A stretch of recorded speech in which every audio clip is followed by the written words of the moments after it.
J'ai vu le film 11.6, un film de braquage à partir d'un fait divers. Le grain de sel de Claire. Vive le cinéma!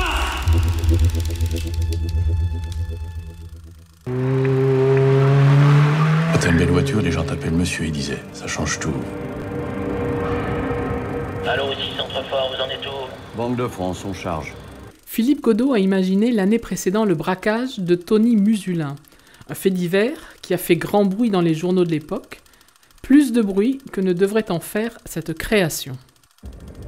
Toi, Tony, la différence entre toi et moi, c'est que toi, t'es un tueur. Un vrai, et les mecs le savent, et c'est pour ça qu'ils te respectent, toi. Je vais vous dire un truc, hein. Tony, c'est pas l'argent qu'il aime. La barre est haute en ce qui concerne les films reprenant les affaires criminelles. Aussi, Philippe Godot a traité le sujet sans en faire un film d'action, et ni sans être dans la violence. En effet, on se souvient de ce braquage particulier.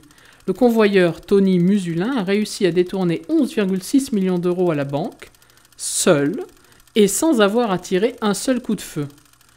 Puis ensuite, il s'est rendu, une partie du butin seulement a été découvert, et tout un chacun de penser qu'il s'est gardé certainement un matelas confortable d'argent de plusieurs millions d'euros pour les jours qui lui restent à vivre après son temps de peine de prison. Une sorte donc de braquage parfait si l'on considère le temps de prison comme étant une peine concevable à subir dans une vie. C'est gagné.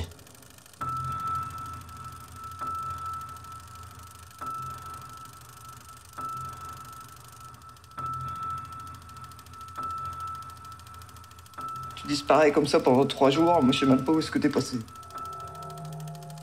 Hors donc des sentiers de la violence, du thriller ou du suspense, l'affaire est bien connue du public et il n'y a pas dans le film de révélation particulière, Philippe Godot a entrepris de nous décrire le personnage et son entourage. Un homme taiseux et radin. Le film nous montre les aspects rustres de son personnage principal et son obsession à imaginer un plan qu'il réalisera parfaitement et entièrement seul. L'entourage du personnage central est aussi plutôt démuni. On rencontre des êtres à la marge, vivant à côté les uns des autres, solitairement.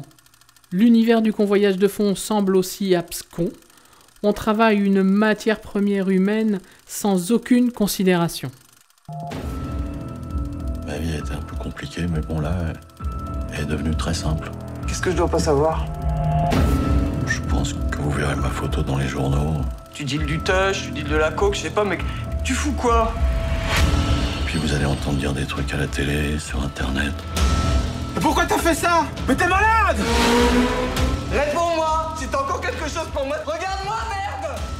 Sans être non plus vraiment un film de révolte ou de revanche sur la vie ou la hiérarchie, François Cluzet, qui interprète Tony, donne de la consistance à ce personnage.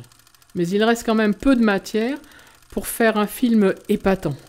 Le film est donc concret, sobre et je pense assez réaliste. Tout ça, c'est rien que des conneries. Parce que je suis pas Robin des Bois. Allez, j'arrête mon cinéma comme disait papa et je vous souhaite une bonne séance.